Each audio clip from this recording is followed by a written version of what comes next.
Terima kasih untuk fellowship yang sudah terjadi, yang sedang terjadi di antara kami. Kami orang Indonesia di luar negeri, di negeri orang. Kami percaya Tuhan punya rencana. Kami berdoa agar Engkau tidak mengizinkan kami terlalu lama dalam zona nyaman yang salah di dalam jiwa. Berdoa supaya kami bisa menangkap isi hatimu dan visimu yang terus berjalan dalam hidup kami. Terima kasih Bapa Sorgawi. Sampaikan sabdamu, terimakan umatmu. Dalam nama Yesus. Haleluya. Amin. Puji Tuhan. Shalom semua. Silakan duduk. Sebelum saya sampaikan firman Tuhan, saya juga mau ucapkan syukur dulu. Kita bisa fellowship hari ini, pasti ada orang yang mengusahakan. Ya, tak terkecuali CG, ya kan, Saudara Matthew dengan semua teman-teman yang ada. CG yang terdiri dari beberapa orang ini yang berjerih payah memastikan hari ini bisa terjadi. Kita bisa kumpul sama-sama. Saya bersyukur untuk mereka ya, untuk semua orang di balik layar, tak terkecuali yang punya gedung ini. Pastor Kerry dari Taiwan adalah sahabat sejati kami seperti keluarga, dan diwakili juga dengan hari ini Pak Peter Chandra yang bersama dengan kita, orang Indonesia tapi married dengan orang Taiwan, salah satu daripada tim utama Pastor Kerry. Kasih tepuk tangan untuk mereka semua. Saya sama orang-orang Taiwan itu sudah, gereja Taiwan sudah seperti keluarga. Kayaknya saya ini di dalam hatinya setengah itu Indonesia, setengah itu udah Taiwan rasanya. Jadi saya bersyukur hari ini kayaknya semua dunia itu bertemu di pertemuan ini. Dan Anda bisa duduk sekarang mendengar firman Tuhan itu karena ada orang yang mengusahakan. Dan siapa di sini pertama kali ya ikut ke seperti pertemuan Gereja Mawar Sharon. Untuk pertama kali boleh saya tahu siapa yang anggota CG, siapa yang belum itu saya mau tahu. Yang pertama kali bisa angkat tangan. Oh, welcome home. Kasih tahu sama mereka di dekatnya, welcome home. Kasih tepuk tangan untuk mereka. Kasih tepuk tangan yang sungguh-sungguh. Oke, langsung ke firman ya. Gini ceritanya, saya kasih firman nggak panjang-panjang kok, paling cuma 4 jam. Terus habis itu nanti enggak. Setengah jam kurang lebih lah. Nanti setelah itu ada Q&A yang sudah disiapkan dari pertanyaan-pertanyaan anggota CG. Ini saya bisa jawab beberapa sebelum kita berdoa. Saya kok tergerak tadi waktu menyembah, menyampaikan sesuatu soal doa. Boleh saya ajari tentang bagaimana sembahyang. Oke, gimana kita doa. Hidup doa itu kayak apa sih? Segala sesuatu di hidup saya juga bermula dengan kehidupan doa. A life of prayer matters. Kehidupan doa itu menentukan loh. Jatuh bangun kita, bahkan jatuh bangun negara. Menentukan family kita ke arah mana? Ke arah blessing atau curses. Kehidupan doa itu penting sekali. Karena itu saya ajari sekarang dari firman ya, bukan pengajaran saya. Apa yang Yesus ajarkan, bagaimana berdoa. Yuk buka sama saya Matius 7, ambil catatan, jangan lupa. Orang Indo terkenal satu, a very good student of the Bible. Suka mencatat khotbah. Matius 7 ya, hal pengabulan doa, nanti saya ajarkan terus sampai ke doa Bapak kami di pasal 6 sebelumnya. Tapi pasal 7 dulu, ayat 7, saya bacakan. Hal pengabulan doa, 7 sampai, bentar, lupa kacamata. Waktu saat teduh ada juga orang yang ngomong begini, pakai dong, jangan dipakai dong kacamatanya, lebih cocok gak pakai kacamata, appreciate it. But I'm not before 30 anymore, so I have to read with spectacles on. Oke, Matius 7 ayat 7, mintalah maka akan diberikan kepadamu, carilah maka kamu akan mendapat, ketoklah maka pintu akan dibukakan bagimu. Karena setiap orang yang meminta, menerima. Dan setiap orang yang mencari, mendapat, dan setiap orang yang mengetok, baginya pintu dibukakan. Adakah seorang daripadamu yang memberi batu kepada anaknya jika ia minta roti? Atau memberi ular jika ia meminta ikan? Jadi, jika kamu yang jahat tahu memberi pemberian yang baik kepada anak-anakmu, apalagi Bapamu yang di sorga, ia akan memberikan yang baik kepada mereka yang meminta kepadanya. Saya jelaskan dulu, ayat 7 sampai 11 sebelum kita ke doa Bapa kami jikalau cukup waktu. Mintalah maka akan diberikan kepadamu. Kesan itu sangat pasti apalagi disambung di ayat 8 karena setiap orang yang meminta menerima. Jadi kalau kita minta pasti akan dapat. Carilah maka kamu akan mendapat. Ketoklah maka pintu akan dibukakan bagimu. Makanya firman Tuhan butuh direnungkan. Karena masing-masing ini dari ketiganya tidak sama loh. Saya bagi hidup itu jadi 3 porsi.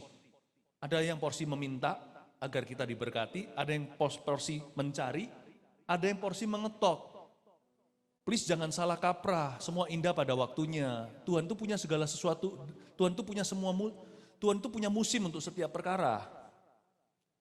Ada orang yang salah paham. Sesuatu yang gampang dibikin susah. Kalau mudah, kalau bisa susah, kenapa harus mudah? Aduh, sesusah itukah meminta? Pernah nggak? Kita tuh pusing 7 keliling, aduh rasanya dia sibuk, gak mungkin bisa lah, apalah.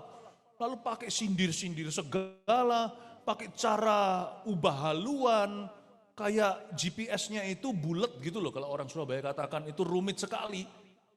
Kesana sini, padahal ketuk pintu, padahal kita cukup telepon saja minta dikasih loh. Pernah enggak?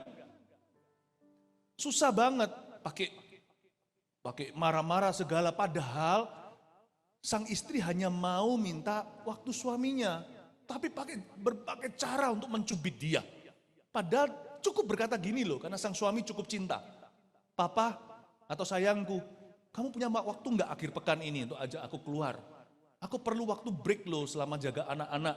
Aku cinta sih sama putra-putri kita, tapi aku perlu waktu sendiri berdua. Cukup minta loh, honey, do you have time for me? Tapi kita enggak, kita pikirkan sampai stres-stres, nangis-nangis, sampai haru-haru sinetron segala. Ya kan, kita mikir, dia gak cinta aku lagi. Dulu waktu menikah, kita masih awal-awal 3 tahun pertama, aku menjadi perhatian utama setelah itu. Wah, pikirannya macam-macam. Padahal sang suami gak ngerti. Laki-laki itu dam-dam kadang-kadang kita ini. Si perempuan gimana kita gak paham. Padahal sebenarnya dia minta waktu. Sang laki, sang pria, sang suami coba jelaskan dengan mati-matian bagaimana dia cinta. Padahal sang istri cuma minta waktu akhir pekan ini. One evening only. Konyol gak? Konyol gak? Kita dasar berbakat. Kalau bisa susah, kenapa mudah? Padahal segala sesuatu itu mudah, tinggal minta. Sama Tuhan juga sama. Aku harus lakukan ini. Aku harus begini sama Tuhan Yesus. Aku harus sempurna dulu baru melayani. Susah banget mau melayani. Nanti tunggu kalau anak-anak aku besar. Ngapain tunggu selama itu? Ya, ngapain tunggu selama itu? Something simple, don't make it complicated. Minta itu gampang. Ya kan? Pak Peter bisa minta tolong tisunya. Ini cuma ilustrasi. Gampang kan? Thank you Pak Peter. Gampang nggak? Mudah sekali. Tinggal minta. Karena Pak Peter lebih dekat ke tisu itu daripada saya yang jauh. Kalau saya ke sana kan lebih susah. Saya harus permisi dulu ya. Nyanyi 1 lagu. Lalu saya baru ambil tisu. Kenapa nggak minta aja orang yang ada di sebelahnya? Sometimes kita terlalu gengsi untuk minta tolong sama orang lain. Padahal harusnya hidup kita semakin mudah loh. Lain cerita sama orang yang sukanya minta-minta, makanya dia nggak ngerti bagian berikutnya, carilah dan ketoklah. Orang gitu suka ngemis-ngemis atau suka cari perhatian orang. Ya karena itu demi supaya seimbang, hidup bukan hanya soal minta, hidup juga harus mencari. Mencari itu gimana? Oh Tuhan, beri aku jodoh. Siapa di sini yang single forever? Oh sorry. Siapa di sini masih bujang? Bisa? Angkat tangan? Nggak apa-apa. Oh masih ada ya. Ada yang bujang, tapi kenapa ada orang-orang tertentu bujang? Nggak? Bukan Anda loh ya. Ada orang tertentu yang bujang bukan karena dia nggak punya jodoh, tapi dia punya kriteria jodoh itu setinggi langit. Dia merasa jodoh itu harus kalau dalam gereja yang seperti Redo, yang bisa nyanyi, yang bisa ngarang lagu. Sedangkan teman-teman di sekelilingnya semuanya suaranya sumbang. Nyanyinya bukan kunci G, kunci C, tapi kuncinya linggis. Susah diikuti. Jadi kita pikir jodoh itu gitu, padahal Tuhan berkata, dia berkata, aku mencari jodoh susah banget. Karena cari itu bukan minta. Cari itu dapat hikmat untuk menyadari jodoh mungkin ada di sebelah kanan atau sebelah kirinya. Cuman gak masuk kategori. Karena yang dia inginkan adalah dream husband. orang itu inginkan adalah sesuatu yang di luar jangkauan. Mencari itu nggak jauh. Dia ada di sekelilingmu. Kenapa ada orang tertentu nggak happy, ayo? Karena dia maunya cari yang jauh. Andai aku punya mobil itu, aku punya rumah begini, andai kata aku bisa begini atau begitu, aku pasti happy. Tetapi andai kata kita mau cari saja apa yang sudah kita miliki. Count your blessings, name them one by one. Kalau kita mau hitung berkat satu persatu, kayaknya kita nggak akan jatuh depresi dan minum obat segala. Karena kita pasti akan menemukan. Karena Alkitab mengatakan barang siapa mencari, dia akan mendapat. Untuk mencari alasan berbahagia itu simple, sederhana. Cari itu enggak jauh. Cari itu ada di rumah seperti dirham yang hilang. Ketika 5.000 orang cari makan, tahu enggak di mana ditemukan? Jawaban terletak pada 5 roti 2 ikan yang dipegang oleh satu anak kecil namanya roti boy. Dia udah pegang 7 item yang bisa kasih makan 5.000 orang di tangan Tuhan. You know, some of the blessings, the Lord will not give them to you anymore because they are already with you, but you don't consider them a blessing. Ada hal tertentu, berkat tertentu yang Anda minta dan merengek pada sorga tidak pernah kunjung datang sampai kita kecewa sama Tuhan. Karena Tuhan berkata, aku gak akan kasih kamu berkat itu, sebab berkat itu sudah ada padamu. Sudah ada padamu. Tapi engkau tidak pernah menganggap itu berkat sama sekali masalahnya. We want a dream job. You know, kita semuanya terus terang, siapa sih nggak mau sih, we want to do what we love. But not everyone is so privileged, tidak semua orang itu sehoki itu bisa melakukan apa yang dia suka. If you cannot do what you love, why don't you love what you do? Apapun pekerjaanmu, jikalau kita mencintainya akan jadi berkat dalam kehidupanmu dan kehidupan orang lain juga. Nggak pulang itu ngomel-ngomel lalu hajar keluarganya, kekerasan dalam rumah tangga karena pelampiasan sang papa, nggak happy di dunia kerja. Pahami ya, sebagian berkat Tuhan itu nggak akan dikasih karena sudah ada padamu. Tinggal Anda kelola dengan hati yang benar. Sebagian lagi dikasih, tapi nggak langsung for free, cuma-cuma dikasih begitu saja. Mintalah, lalu dapat. Pak Peter, minta tisunya. Luar biasa loh Pak Peter nih. Jadikan ilustrasi, tetap kasih lagi tisunya. Ini orang luar biasa, kasih tepuk tangan untuk Pak Peter. But, silakan duduk dulu Pak Peter. There are some tissues, some napkins, they are not easy to grab. You want to grab those napkins, you will not face Pak Peter who's so kind. Some of those napkins, beberapa dari tisu-tisu itu Tuhan sembunyikan di goa singa. Bukan supaya kita mati, diterkam. Lihat Daniel dibantu sama malaikat demikian rupa. Sampai semua singa itu tutup mulut. Beberapa tisu itu Tuhan letakkan di bawah tanah, harus digali dengan mining atau dengan tambang. Ketoklah. Coba sebentar. Bisa berdiri. Ya, somewhat I see that you look like me a bit. I don't know what.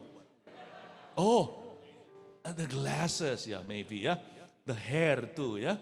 Mine is more colorful than yours. I have more gray. You're just black, boring. Oke. Coba ketuk pintu. Coba pura-pura ketuk di sini. Sini, maju ke sini. Ketuk pintunya. Knock please. Semalas-malas dia mengetok pintu, dia nggak ada orang ngetok pintu cuma sekali doang. Mana ada orang ngetok pintu begini? Itu bukan ketuk, itu kebentuk.